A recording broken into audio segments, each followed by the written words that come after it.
Namo Namah, Namaste, Go Corona. Welcome to today's lecture, AEC1 lecture. Thanks to my friend Mayank Madhukar, head of the Zoology department. Now today we are going to discuss about financial derivative. Now the question arises, what is derivative?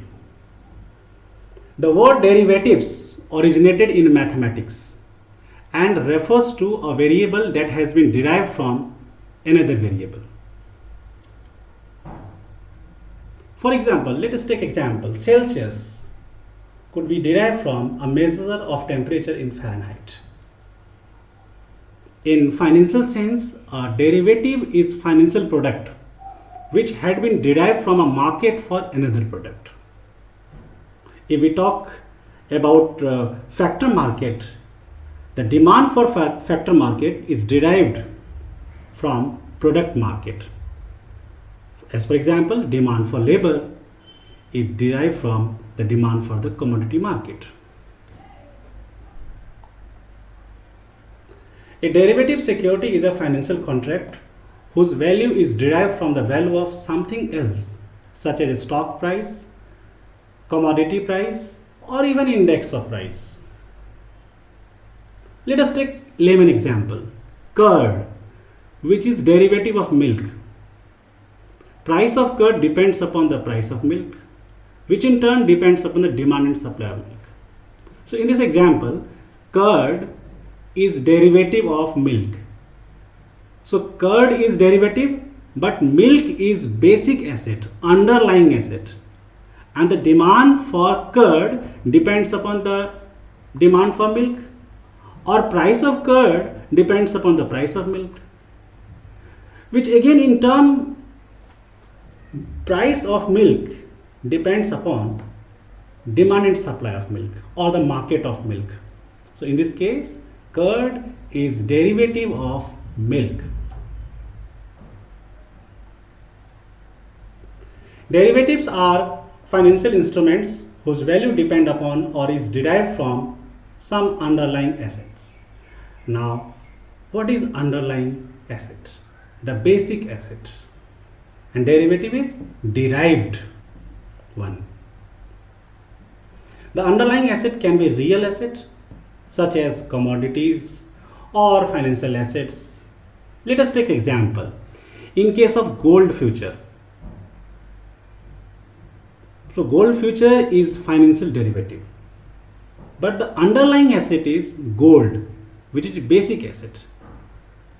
So the price of gold future is determined by the price of gold, and therefore gold future is called derivative, and it is derivative of gold.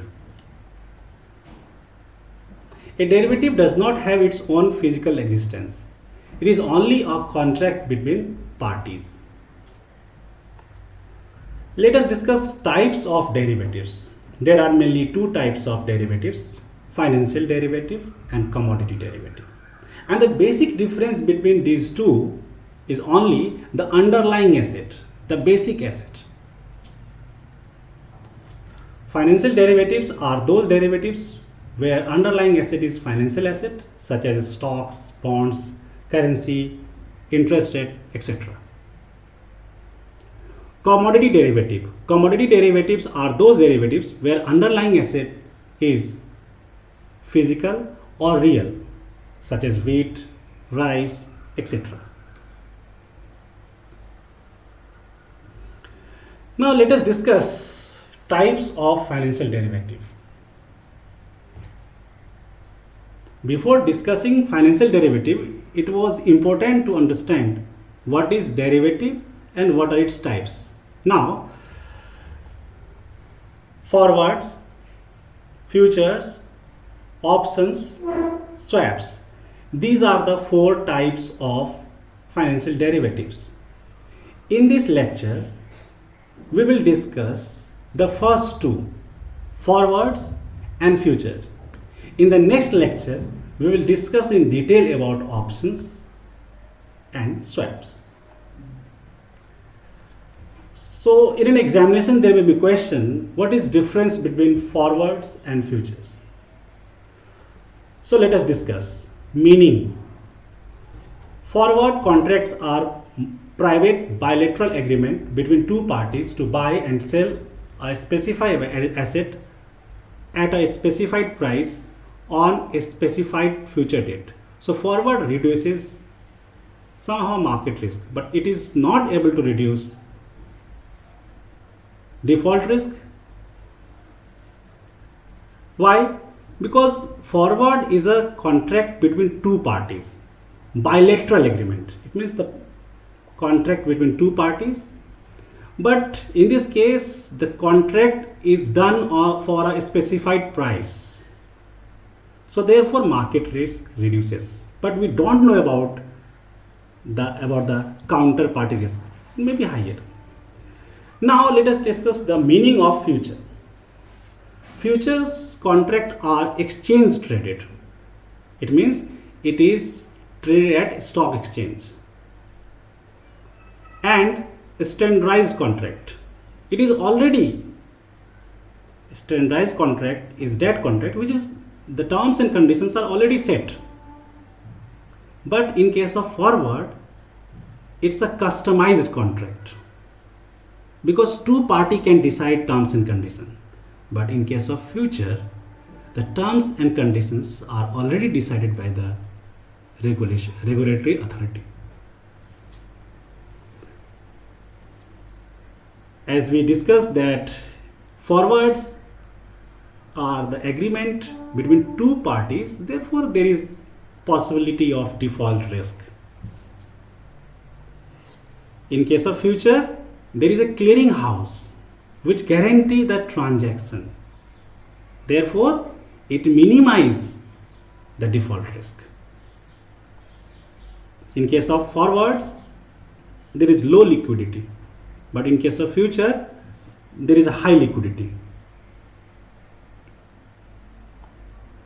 Now the question arises, what is liquidity? The convertibility of asset into cash easily, readily and convertible.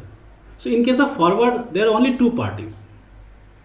So therefore less chance of liquidity, but in case of future there are more parties, more transactions and therefore high liquidity.